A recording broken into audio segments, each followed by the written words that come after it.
Good morning students. पिछली video में हमने बात की थी ज्योग्राफी के चैप्टर नंबर 1 की, जिसमें आपको मैंने ये बताया था कि हमारे लिए जो ज्योग्राफी है वो पढ़ना बहुत जरूरी है। और ज्योग्राफी पढ़ने का रीजन ये है कि हमें ये पता चले कि पूरे ब्रह्मांड के अंदर क्या हो रहा है, उसकी जो फॉर्मेशन है वो किस प्रकार की है। और साथ में मैंने ये भी मेंशन किया था कि हमारा जो फर्स्ट चैप्टर है वो इतना इंपॉर्टेंट नहीं, लेकिन उसे पढ़ना इसलिए इंपॉर्टेंट था ताकि हमें पता चल सके कि हमारी जो बुक है उसके अंदर आने वाले चैप्टर्स के अंदर हमें क्या क्या पढ़ना पड़ेगा। उसे एक बताने का रीजन एक और भी था ताकि आपको ये पता चले कि ज्योग्राफी के बिना आप किसी भी सब्जेक्ट, चाहे वो कोई भी हो, चाहे लैंग्वेज हो, चाहे मैथमेटिक्स हो, साइंस हो या अदर कोई भी हो, उसके बारे में आप जान नहीं पाओगे, क्योंकि ज्योग्राफी कहीं ना कहीं हिस्ट्री, मैथमेटिक्स के और लैंग्वेजेस के साथ जुड़ी होती है। तो यही रीजन था कि हमने फर्स्ट चैप्टर जो था उसे पढ़ा, और मुझे पूरी उम्मीद है कि आपको अच्छी तरह से समझ आया होगा। आज हम शुरू करने वाले हैं हमारा दूसरा चैप्टर, जिसका नाम है origin and evolution of earth. कि अर्थ जो है वो किस प्रकार से बना, ऐसा क्या रीजन हुआ कि अर्थ बन गया, अर्थ ही क्यों, ऐसा क्या हुआ ब्रह्मांड के अंदर, किस प्रकार की परिस्थितियां नहीं होगी कि जो प्लैनेट्स थे, जो ग्रह बन गए, वो किस प्रकार से बने। तो चलिए शुरू करते हैं हमारा चैप्टर नंबर 2। इसमें दो तरह की थ्योरीज आपको पढ़ने को मिलेंगी, एक होगी मॉडर्न थ्योरीज, एक होगी अर्ली थ्योरीज। अर्ली थ्योरीज को पढ़े बिना आप मॉडर्न थ्योरीज के बारे में जान ही नहीं सकते, क्योंकि अगर पहली सीढ़ी पे चढ़ोगे तो ही मंजिल तक पहुंचोगे। हमें सबसे पहले ये जानना है कि जो पहले वाले फिलोसफर्स थे वो क्या बताते थे इसके बारे में, उसके बाद हम धीरे धीरे मॉडर्न थ्योरी पे पहुंचेंगे। ठीक है, अर्ली थ्योरीज के अंदर क्या था, ओरिजिन ऑफ अर्थ, अर्थ के बारे में बताया गया कि अर्थ का जो सरफेस कैसे बना, किस प्रकार से अर्थ जो है हमारे ब्रह्मांड का हिस्सा बना। उसमें एक जर्मन फिलोसफर हैं जिनका नाम है इमैनुअल कांट। इमैनुअल कांट ने एक थ्योरी दी थी अपनी, लेकिन उनकी थ्योरी जो थी उसको आगे रिवाइज किसने किया, जो थ्योरी उन्होंने बना दी थी, एक थ्योरी बनाई थी उन्होंने, मतलब एक ऐसा होना चाहिए या ऐसा होगा या इस प्रकार से हुआ है कुछ कि अर्थ बन गया। तो उस थ्योरी को रिवाइज किसने किया था, 1796 के अंदर लाप्लेस ने इसको क्या किया था, रिवाइज किया था। उसने इसको नाम दिया नेबुलर हाइपोथेसिस। नेबुलर हाइपोथेसिस का मतलब होता है बादलों के बारे में ज्ञान, बादलों के द्वारा जो कुछ अलग सा घट गया, वो गैसेस जो हैं, जो गैसेस होती हैं वो ही बादल होते हैं। वो सारी गैसेस इकट्ठे होके, मतलब पानी जब वेपोरेट होके ऊपर उठ जाता है तो क्या बन जाता है, गैसेस बन जाता है। और गैसेस के जो गुब्बारे हमें नजर आते हैं, कहीं न कहीं वो जाकर एक दूसरे के साथ टकराते हैं और बहुत सारी बारिश करते हैं। ठीक उसी तरह से जो गैसेस का जो एक गुब्बारा बना हुआ था, एक बादल बने हुए थे, उनको बोलते हैं नेबुलर हाइपोथेसिस, उनके बारे में जानकारी देना। तो इन्होंने बताया कि इनकी जो थ्योरी थी ना, इन्होंने ये बताया कि सबसे पहले क्या था, सन था। ब्रह्मांड में जो सन है वो सबसे पहला माना जाता है, प्लैनेट हमारा सन। और सन के बाहर बहुत सारी गैसेस थी, अभी भी है, बहुत सारी गैसेस हैं जो कि उसके बाहर है। अब वो गैसेस जो है घूमती रहती है उसके बाहर, किसके कारण, क्योंकि सन का एक अपना ग्रेविटी सिस्टम है, एक गुरुत्वाकर्षण बल है, जिसके कारण वो गैसेस उसको छोड़ के कहीं नहीं जाती। तो इसी के कंडेंस के कारण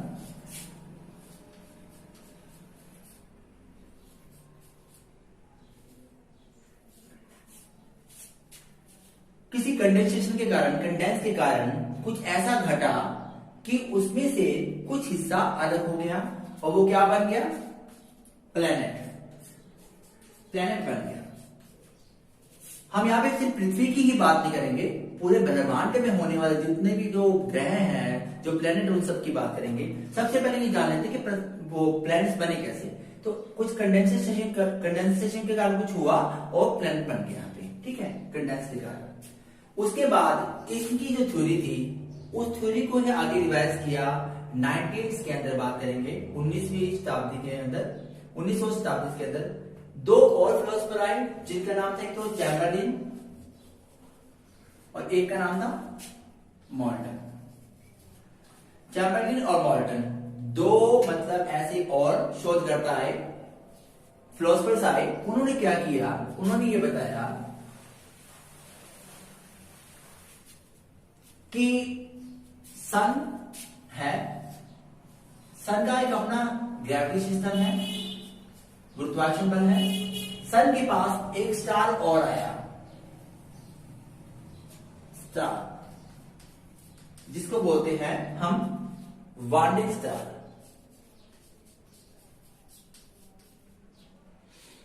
वार्निंग स्टार के बारे में बोलते हैं। वार्निंग स्टार का मतलब होता है घुमक्कड़, घूमने वाला सितारा।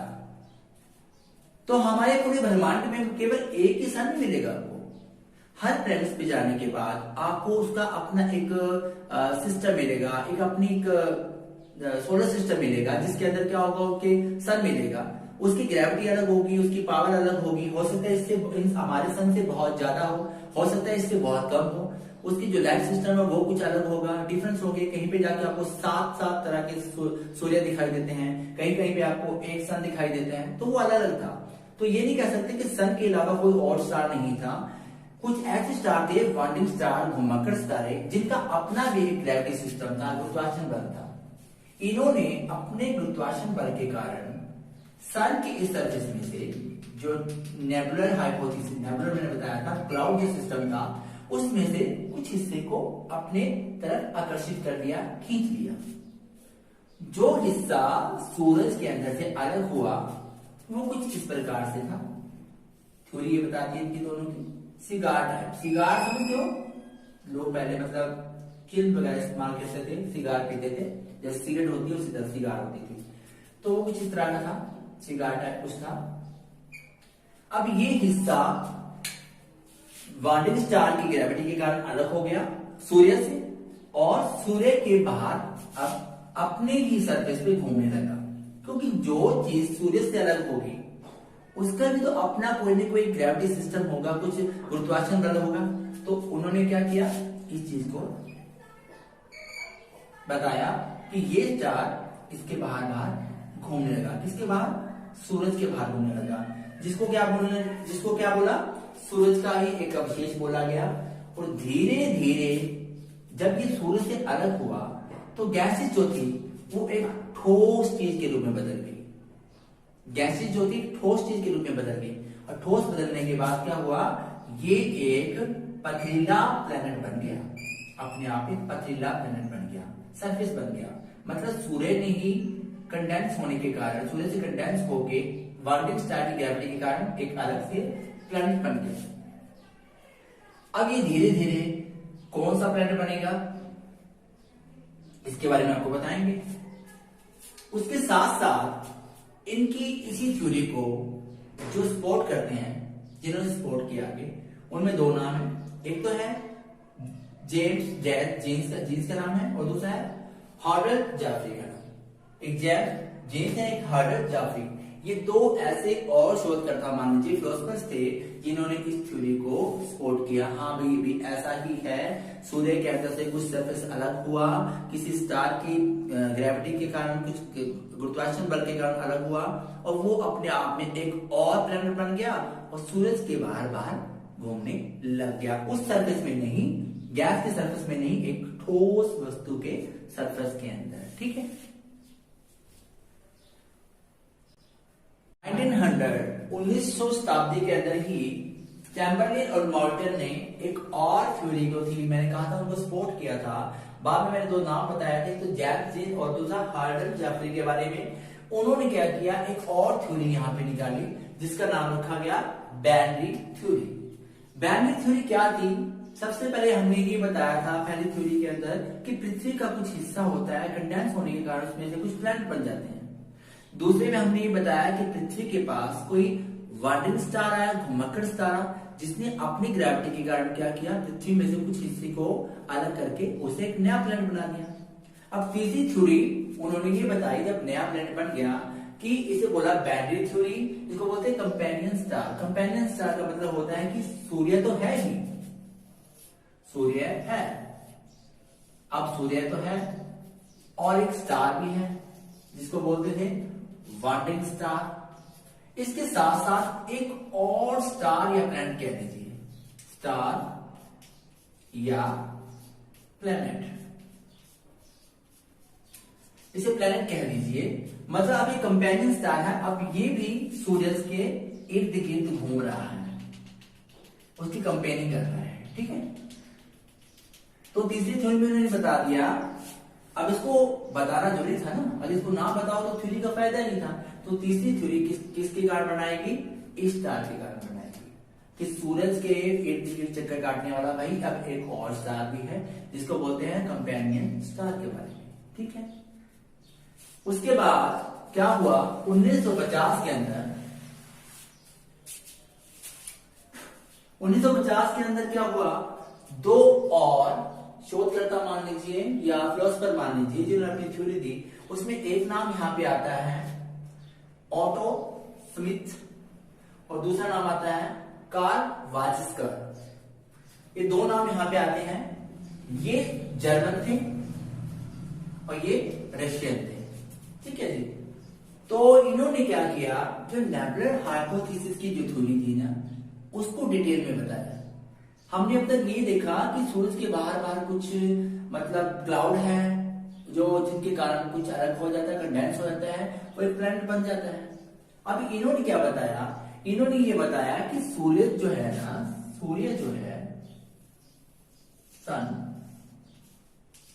इसके बाहर ये जो आप गैसेस देख रहे हो, ये जो गैसेस चक्कर काट रही हैं गोल गोल गोल, इसका क्या रीजन है और ये है क्या चीज। तो इन्होंने बताया सबसे पहले ये है जी hydrogen plus helium plus dust. इन्होंने बताया कि हाइड्रोजन, हीलियम और डस्ट का एक तूफान है जो इसके बाहर बाहर क्या घूम रहा है, लेकिन वो घूम क्यों रहा है और क्या रीजन है। अभी ये तो क्लियर हो गया कि डस्ट के लिए एक रेतीला तूफान समझ लीजिए जो सूरज के बाहर घूम रहा है, जो दूर से हमें क्या दिखाई देता है, क्लाउड दिखाई देता है। लेकिन अब ये जानना बहुत जरूरी है कि इस क्लाउड से वो जो चीजें अलग होकर प्लैनेट बन जाती है उसका रीजन क्या होता है। तो इसका साफ साफ रीजन था जी कोलिजन और फ्रैक्शन। कोलिजन और फ्रैक्शन होता है जिसके पार्टिकल्स होते हैं ना जो घूम रहे हैं, इसमें कोलिजन और फ्रैक्शन के कारण क्या होता है, इसके अंदर कोलिजन और फ्रैक्शन होता है, फ्रिक्शन के कारण क्या होता है, कंडेंस होता है।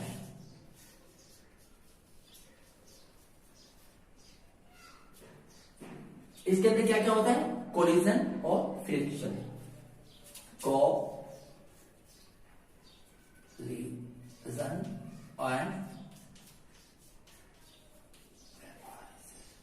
फ्रिक्शन। इसके जो पार्टिकल्स हैं इनमें कोलिजन और फ्रिक्शन होने के कारण जो कंडेंस होता है वो क्या बन जाता है, प्लैनेट बन जाता है, मतलब कोई अलग हिस्सा बन जाता है।